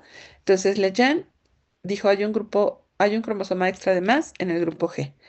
En 1960, Polanyi dijo, también ya vi que algunos de estos pacientes tienen el síndrome de Down asociado a una translocación robertsoniana. Y en 1961, Clark dijo, también un pequeño grupo de estos pacientes son mosaicos para el cromosoma G extra, pudiendo tener una línea celular, por ejemplo, normal, 46XX o 46XY, más la línea celular anormal. Bien, ¿por qué se presenta el síndrome de Down? Bueno, pues porque hay tres copias del cromosoma 21. Es una aneuploidía y es una trisomía del 21. Sabemos que hay más o menos entre 200 y 300 genes en el cromosoma 21. También hay factores epigenéticos de regulación de estos genes que hacen que se presenten las características clínicas del síndrome de Down. Hay muchos genes en el cromosoma 21 y hay algunos que son muy importantes para el tipo de patología. Se los voy a mencionar y luego los vamos a retomar, que tienen que ver con la molécula de adhesión celular y el gen precursor de la proteína amiloide. Ahorita les voy a decir por qué es importante, pero en el cromosoma 21 tenemos esos dos genes. Uno que tiene que ver con la adhesión celular y el otro que tiene que ver con la proteína amiloide. Entonces, uno de los puntos importantes es, voy a dejar de compartir un momento, uno de los puntos importantes es que, pues, el diagnóstico del síndrome de Down, como ya se los dije, es clínico, totalmente clínico.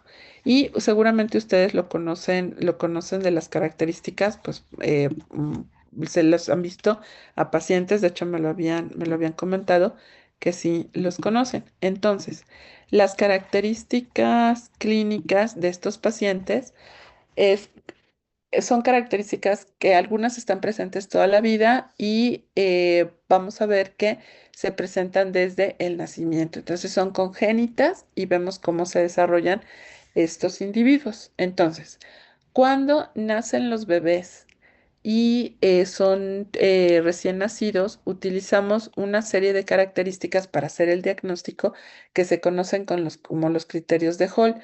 Y revisamos, por ejemplo, que tengan hipotonía. ¿Alguien recuerda lo que es hipotonía?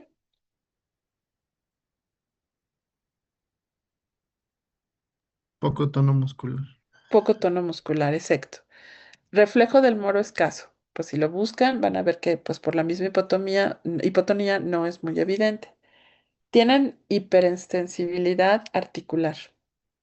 Váyanlo pensando, ya sé que los han visto estos pacientes o pacientes con este diagnóstico, pero vayan sumándole las características. Tiene un pliegue nucal redundante, o sea, como que la parte posterior del cuello es gruesa. Tiene su perfil facial planito, aplanado. Las fisuras palpebrales están oblicuas hacia arriba. Es muy importante que cuando decimos de las fisuras palpebrales, digamos, si, como en este caso, qué dirección tienen, que son oblicuas hacia arriba, porque no todos los síndromes son así, pero en síndrome de Down esto es lo característico, fisuras palpebrales oblicuas hacia arriba. Los pabellones auriculares son anormales. Hay displasia de pelvis. Hay clinodactilia, que ya la revisamos. La clinodactilia es que una desviación de la última falange del quinto dedo por un acortamiento de la falange media. Entonces hay clinodactilia de quinto dedo. No es una característica única del síndrome de Down, pero sí nos sirve mucho para ir completando como estos rasgos que debemos de identificar. Y en las manos tienen un pliegue palmar transverso. Entonces puede estar completo, o sea, que atraviese toda la manita o que esté modificado. Entonces lo que hacemos son los criterios de Hall y su frecuencia en recién nacidos con trisomía 21. Y ya después lo que vamos a ver es que siempre los pacientes en mayor o menor grado, pero siempre van a tener, por ejemplo, discapacidad intelectual y retraso del desarrollo. Bien, entonces estos son dibujos de características de un niño con síndrome de Down. Entonces vean, aquí hay algunas otras de las características que les dije, que son, tienen sus fisuras palpebrales oblicuas hacia arriba, tiene el puente nasal plano. Las orejitas, sobre todo si las vemos aquí de lado, verán que están de baja implantación y aquí también se está representando el pliegue nucal en la parte posterior del cuello. Pero también, ¿qué le notan en relación a su boquita a este paciente? Incluso aquí, ¿qué le notan? Que está tendiendo a sacar su lengüita y eso es porque está con hipotonía y entonces tiene una tendencia a mantener la boca abierta y también puede haber macroglosia que sería una lengua grande, pero es una cuestión también relacionada con la hipotonía. ¿Ok?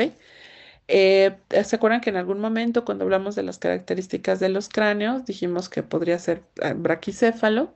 Aquí en su manita les están representando el pliegue palmar transverso, ¿ok? Aquí sería un único pliegue palmar. Aquí la clinodactilia del quinto dedo y aquí lo que les quieren representar es que está como todo flácido, podríamos decir, porque se está presentando la hipotonía. Entonces, esas son características en un dibujo. Este es de un paciente de libro y como verán, pues hay varias características que podemos ver. Hay una braquicefalia, tiene una frente amplia, verán que tiene las fisuras palpebrales oblicuas hacia arriba, su puente nasal, aquí lo ven también, está plano. Verán que, como venía en los dibujos, cómo está manteniendo su boquita, la está manteniendo abierta, entonces hay una tendencia a mantener la boca abierta y la protrusión de la lengua. Y vean aquí en se ve desde aquí en la de frente, pero se ve mejor en la de perfil, cómo tiene sus pabellones auriculares de baja implantación con respecto al canto externo del ojo, pero también ¿qué le observan a estos pabellones auriculares? Que cuando revisamos las características clínicas, los nombres, lo mencionamos. ¿Cómo ven ese pabellón auricular aparte de que está abajo?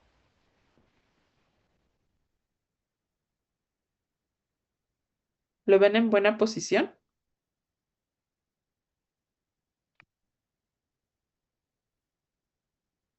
¿No? ¿Alguien que se anime?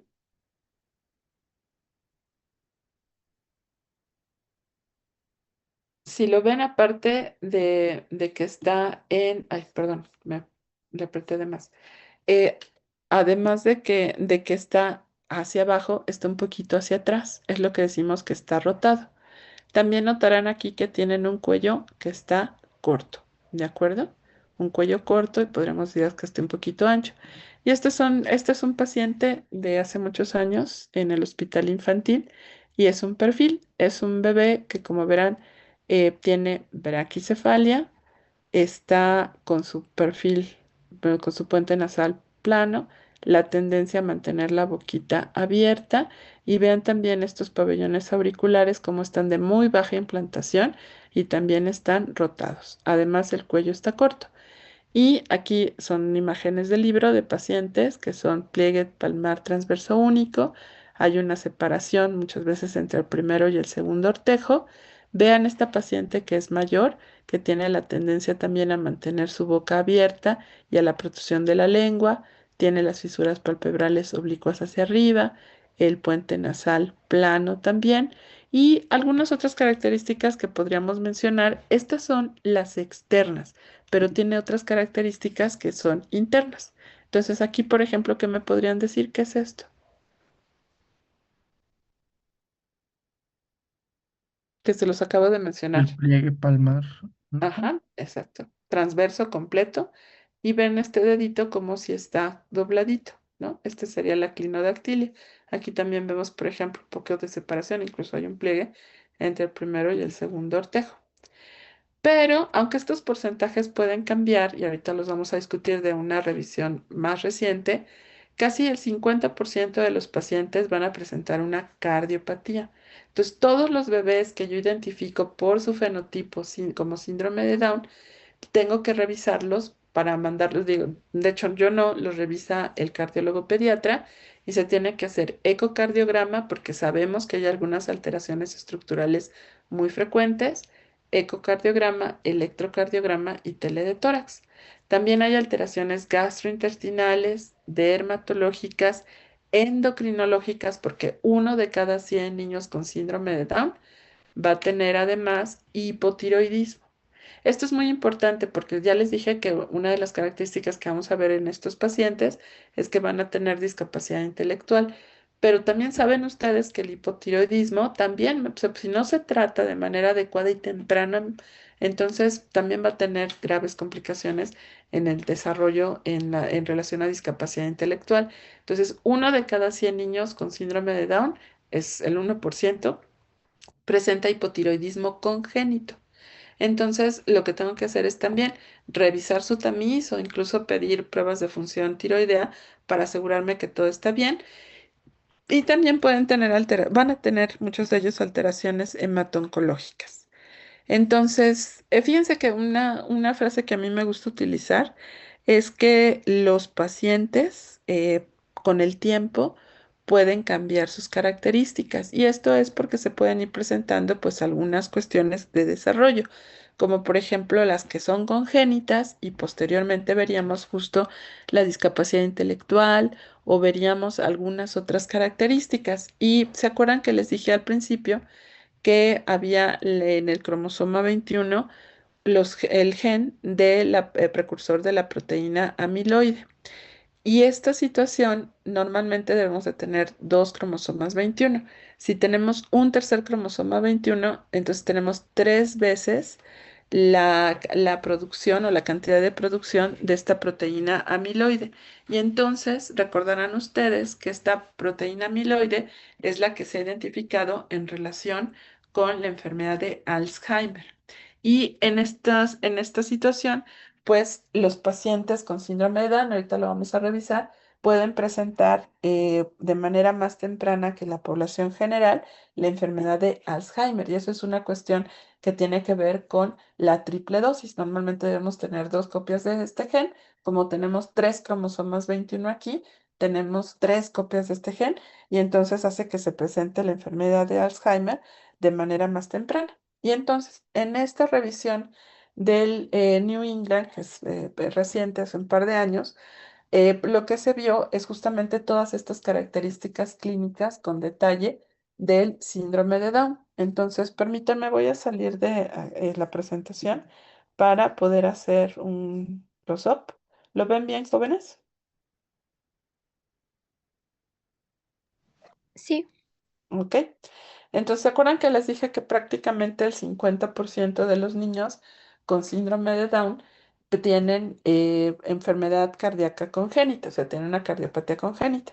Entonces, sí, este artículo nos dice que el 44%. Y la siguiente pregunta sería, ¿cuál es la alteración más frecuente que presentan los niños con trisomía 21 en relación a la enfermedad cardíaca congénita? Y como verán, es el defecto septal atrioventricular en el 45%, o sea, la mitad de los niños que tienen síndrome de Down tienen cardiopatía. Y la más frecuente, que casi casi la mitad tiene esto, es el defecto septal atrioventricular, seguido en el 35% de los casos de el defecto del septo ventricular y pues algunas otras situaciones que pueden tener. También entre el 1 y el 5% tienen hipertensión pulmonar. Son frecuentes.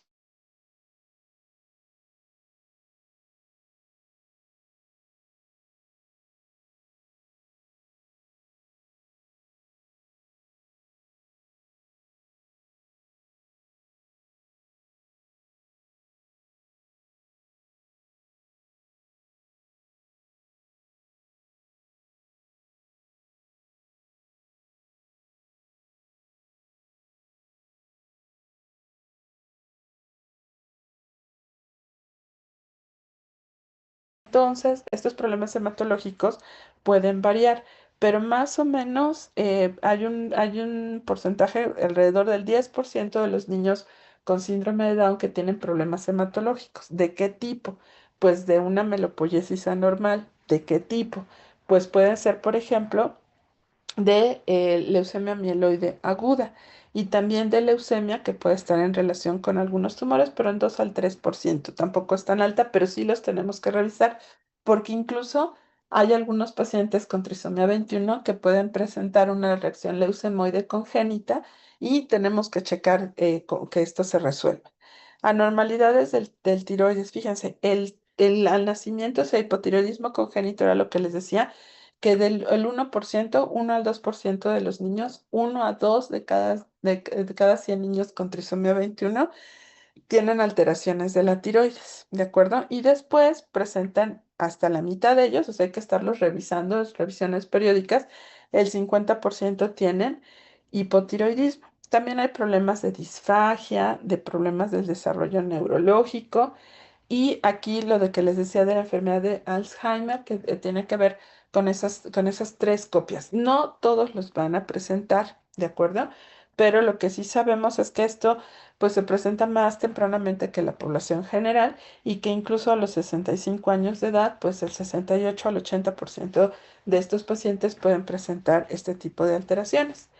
De las alteraciones gastrointestinales, el 6%, y de estas algo que es muy llamativo, muy característico de síndrome de Down, sería el páncreas anular, pero pues hay de diferentes tipos de presentaciones. Bueno, aquí ya se los puse aquí, que era de lo que quería llamarles la atención y los problemas visuales, ¿ok? Y bien, entonces, esas serían las características clínicas de nuestros pacientes con síndrome de Down, ¿ok? Van a estar presentes al nacimiento. Ahora, en mi hospital, en el Hospital General, el síndrome de Down es uno de los diagnósticos más frecuentes que vemos como atención en la consulta. Entonces, está entre el primero y el segundo lugar de consulta todos los años, por lo que van nuestros pacientes a revisión. Muchas veces los bebés nacen ahí en el Hospital General y se hace el diagnóstico, por ejemplo, si es el caso de síndrome de Down desde que nacen, pero la realidad es que pues el servicio de genética del Hospital General tiene más de 50 años y se han seguido a muchos pacientes por muchos años y también pues nos llegan pacientes nuevos que incluso son pacientes adultos. Entonces, esa es una de las cuestiones que vemos en el hospital a diferentes edades. ¿Cómo se hace? Esto ya lo puedo proyectar. Sí, ¿cómo se hace el diagnóstico del síndrome de Down? Bueno, primero que nada, es clínico. Busco todas estas características, sobre todo poniendo, por ejemplo, al nacimiento, busco todas estas características que son los criterios de Holt. Y después, pues ya sabiendo de qué se trata o cuál es mi sospecha diagnóstica, les hago el cariotipo. A veces, como tienen allí, se sospechó por cuestiones de diagnóstico prenatal y se hizo una amniocentesis, pero pues siempre hacemos cariotipo postnatal para confirmar ese diagnóstico.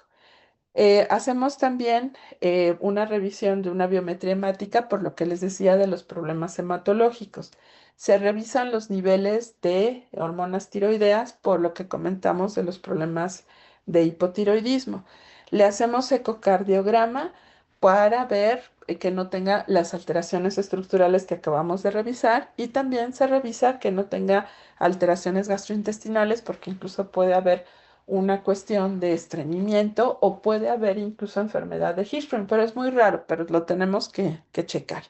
Entonces, hasta aquí vamos bien, jóvenes, de lo que pueden tener nuestros pacientes con síndrome de Down. Sobre todo aquí me estoy refiriendo a la etapa de presentación congénita. Pero después, pues con el paso del tiempo y se puede estar revisando, este es el artículo que les decía, es 2020 de características del síndrome de Down.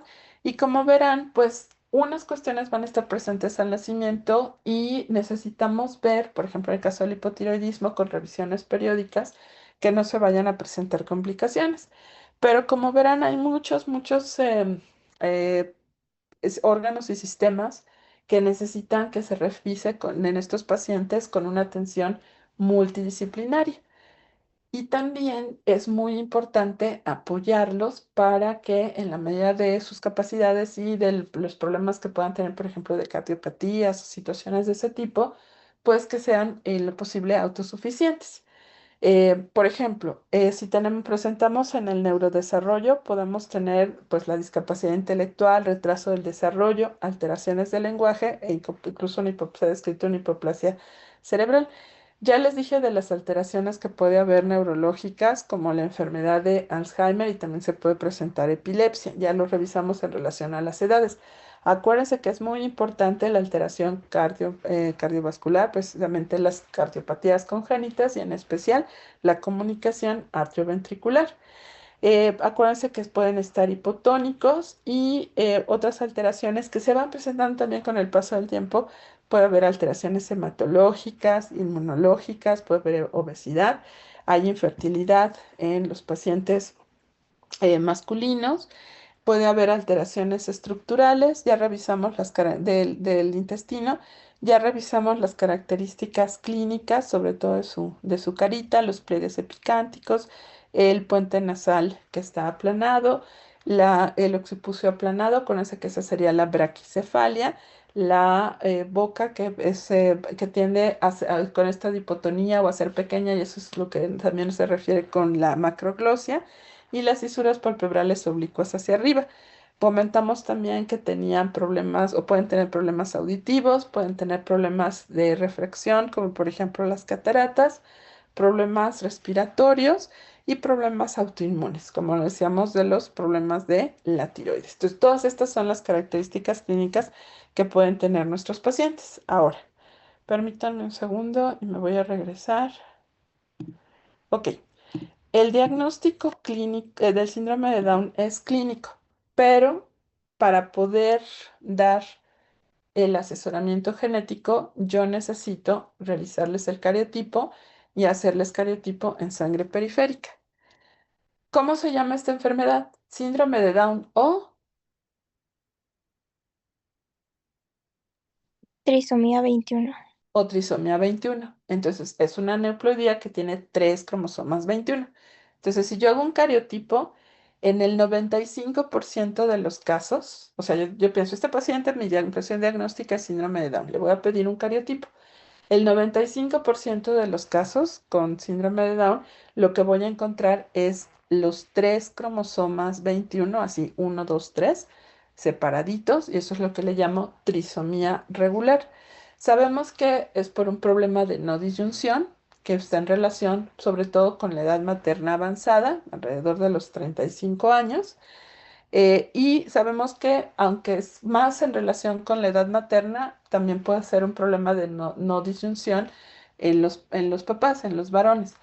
Pero fíjense que no me interesa, porque no hay un impacto en el fenotipo, saber de dónde provino ese cromosoma 21, si de papá o de mamá, porque no me afecta, no me modifica en nada el fenotipo, sigue siendo igual si es de papá o si es de mamá. Entonces, en el 95% de los casos, lo que tengo es que cuando reviso el cariotipo, voy a tener una trisomía en donde los tres cromosomas van a estar libres, los tres cromosomas 21 van a estar libres, y eso es lo que le llamo trisomía regular. Entonces, ven este cariotipo, hay 47 cromosomas, porque yo sé que en el par de donde debería estar el 21 no hay dos, sino que hay tres. ¿Los ven? Uno, dos y tres. ¿De qué sexo es este paciente? Masculino. Masculino. Entonces sería 47XY más 21. Esto es lo que es la trisomía libre regular, que está presente en el 95% de los casos del cariotipo. Entonces aquí tienen un acercamiento. Uno, dos y tres. Ahora, el cariotipo es fundamental para poder dar el asesoramiento genético. Ya revisamos lo de los criterios de Hall. El diagnóstico es clínico. Permítanme un segundo. Y también es muy importante, ¿en qué porcentaje les dije que había esto de trisomía regular? En el 95%. 95, de hecho aquí dan 95, 96%. ¿Qué otra cuestión me puedo encontrar en el cariotipo? Pues me puedo encontrar que tenga un mosaico, o sea que alguna línea celular tenga la trisomía 21 y otra puede ser normal o alterada. Y puedo tener también que la trisomía 21 está causada por la translocación que puede ser de los cromosomas acrocéntricos de un 21 que esté pegado, translocado al 14 o una translocación 21-21. Entonces, vamos a ver. Lo que quiero que ustedes recuerden para esta situación de la clase que vamos a seguir revisando es que la mayor parte de los casos de trisomía 21 síndrome de Down tienen la trisomía regular, presentes tres cromosomas 21. Puede haber mosaico en 1 o 2% de los casos y puede estar asociado a una translocación robertsoniana en 3 al 4%, ¿de acuerdo? En donde el 14 es el cromosoma que más frecuentemente tiene la translocación con el 21. Entonces, esto sería lo más frecuente, la trisomía 21 libre. Permítanme un segundo. Entonces acuérdense que hay varios cariotipos, por eso me es tan importante el poder revisar los cariotipos de los pacientes para poder dar el asesoramiento genético. Entonces, bueno, trisomía 21, trisomía libre. Ah, no la ven, ¿verdad? Todavía no se las he compartido. Un segundo. Ay, ok. Ya la ven, ¿verdad? Sí, Tres cromosomas sí, 21. 95% de los casos de los pacientes con síndrome de Down, trisomía regular, ahí están los tres. Entonces, bueno, esto ya se los dije. Ay, aquí se. Ahora, ¿qué podría suceder aquí? A ver si lo podemos ver. Es una translocación 14-21. Ahorita les explico por qué es. Este es un cromosoma 14. Este es el otro cromosoma 14. ¿Ven cómo este tiene un copetito aquí? Ese es un cromosoma 21 que está pegado. A ver si me explico si les digo que está como de cabeza. ¿Sí? Esto es lo que el ejemplo que estábamos viendo de la translocación robertsoniana. Y sería este cromosoma 14 con este 21 se translocó y me dio este cromosoma. ¿De acuerdo? Entonces es una alteración estructural. No gané, no perdí. Es un portador, no le pasa nada. Pero ¿qué sucede en esta? A ver, ayúdenme. Aquí ya les puse. Trisomía 21 por translocación 14-21. A ver, aquí tengo un 14 y este es otro 14 hasta aquí. ¿Están de acuerdo? Tengo dos cromosomas 14. Aquí, sí. ¿cuántos 21 tengo? Uno y dos. ¿Y este cromosoma que está pegado aquí? ¿Cuántos tengo?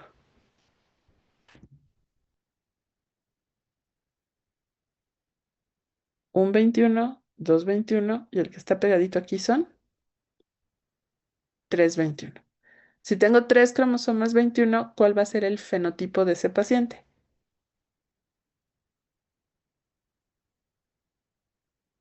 Va a ser el de síndrome de Down. ¿Ok? Nada más que en vez de que esté regular o libre, los tres aquí, va a tener uno pegadito. Oigan, y para terminar con este ejemplo, ¿me pueden decir cuántos cromosomas tiene este paciente en total?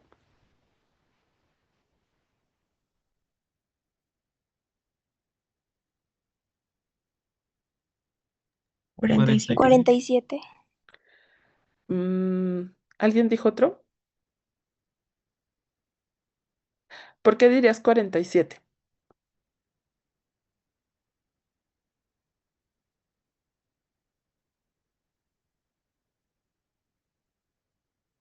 Me voy a regresar una diapo.